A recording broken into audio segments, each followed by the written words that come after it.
you can imagine. And I think that's one of the reasons I doubt in total time, because how can I explain that? In unotangira pabhora unoti anga akaita sei. But anyway, aona Jesu ndani mashoko akandiudza, and mutauriro wacho nozvinhu zvacho zvese zviri weird one, zviri weird. So it was more real kudarika real life yedu. But I think vision, I could see, ndakatarisa mudenga unoona view yekuti zuva rabuda ratikwire ya engweyo iye kana level iroriye, ndopandaiona something chichiuya chichiapproach. So chinhu chakatanga kuuya mupfungwa mangu ndechekuti ona in that atmosphere unenge uchiziva hauna munhu ari kuudza. Ndakabva ndangoti so Jesu ari real, nyaya yaJesu ndeyechokwadi. Saka Jesu akatomborarama ende ariko, ende hapana munhu anenge achikupindura. But something within yourself, mauri ndo mune chinhu chinenge chikupa maanza, like more like unenge uchitongoziva. Ukabvunza mubvunzo, ndakabvunza mibvunzo yakawanda, but answer inenge ichingobva mauri, unenge uchitongoziva. And pandaiti ari real, something within me chakabva chanditi ari real ndiye uyo wauri kuona. Ari real akatomborarama ende akutodzoka ipo paya. So ruwana nepfungwa dzangu ndakabva ndati okay, since ndaiona achitaunga ari distance, unozama kurarama munhu wese anongori nezvinhu zvokuti tine zvinhu zvatinoita, whether takaudzwa kuchechi kana takaverenga Bible kana something within ourselves chiri kungotiudza kuti this is not a right thing. But zvinhu izvozvo tinoita tichiti ndichazotendeuka kana kuti ndicharega. So brain dzangu ndakati okay, since achiri distance, so regai ndimhanye ndinopedzisa madhiri angu andaita, then ndozotendeuka asati asvika, ndotendeuka ndikadzoka asati asvika. Something within me again chakanditi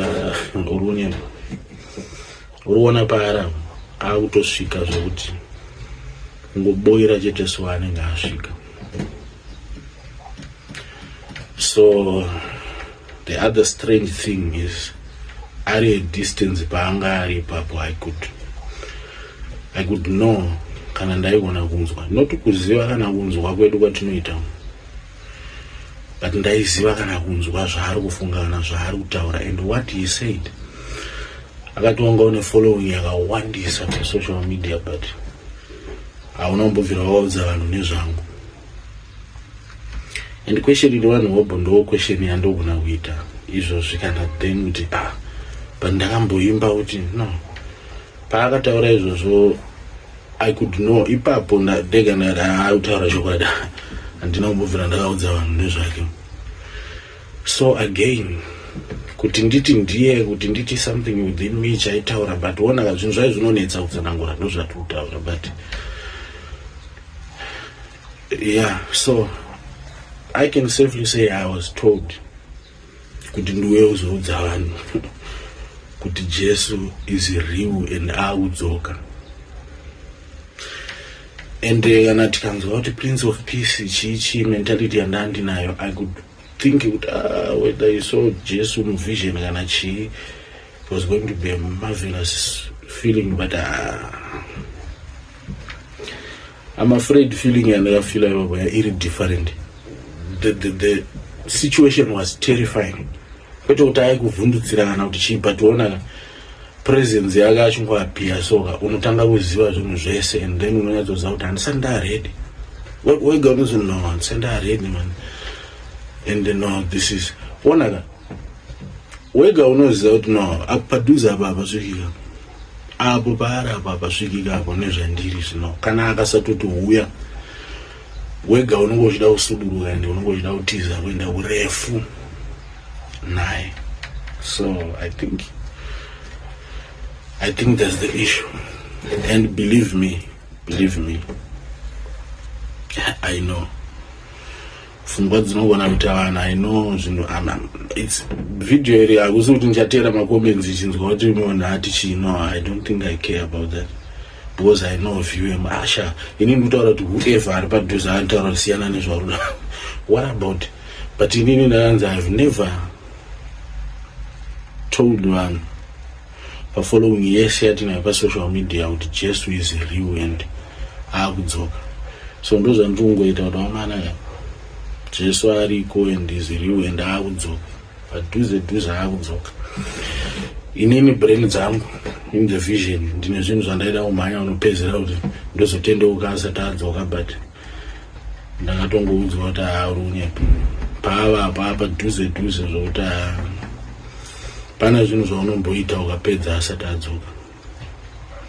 And kana tine madhiri edu atinoita Yesaya, I'm telling you kuti padhuze nesimba riye kana glory or whatever that you might say, hapasvikike wega unonyatsoona kuti adem. So yeah, ende zvinhu zvese zviri wrong zvatinoita tenge tichizviziva. Kana iriyo feeling ichazenge yapo kana adzoka, I'm telling you unenge uchiziva zvinhu zvese ende hauna munhu wekupikisana naye kuti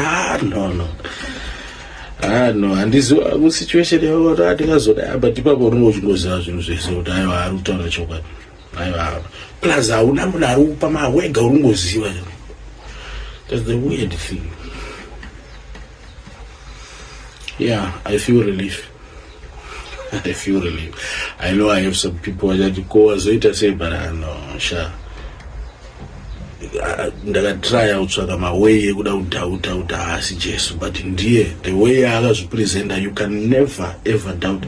Nyangodai wanga uriwe you my position, I'm telling you, ungadai wakataura kudhara, you can never. Sure, I'm not the right person kuti ndiendwedza vanhu kuti Jesu atazoona Jesu.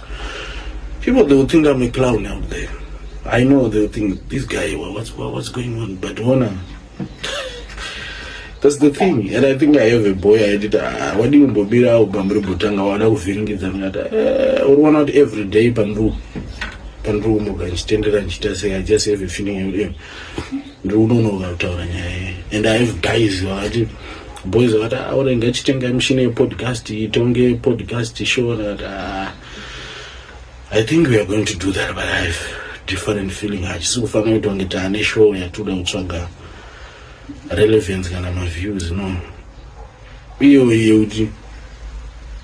na wanda mchicontainer nchitaura yandutaura. That's how I should say it. And I'm glad I've said it. I'm glad I've said it. And the way I know, he knows that I've said it. That's how real he is. He's so real zvokuti andikuona chinhu zvawakatarisa with the phone yangu iwe uri kuzviona ungori real. Situation iyoyo iri so real kudarika uri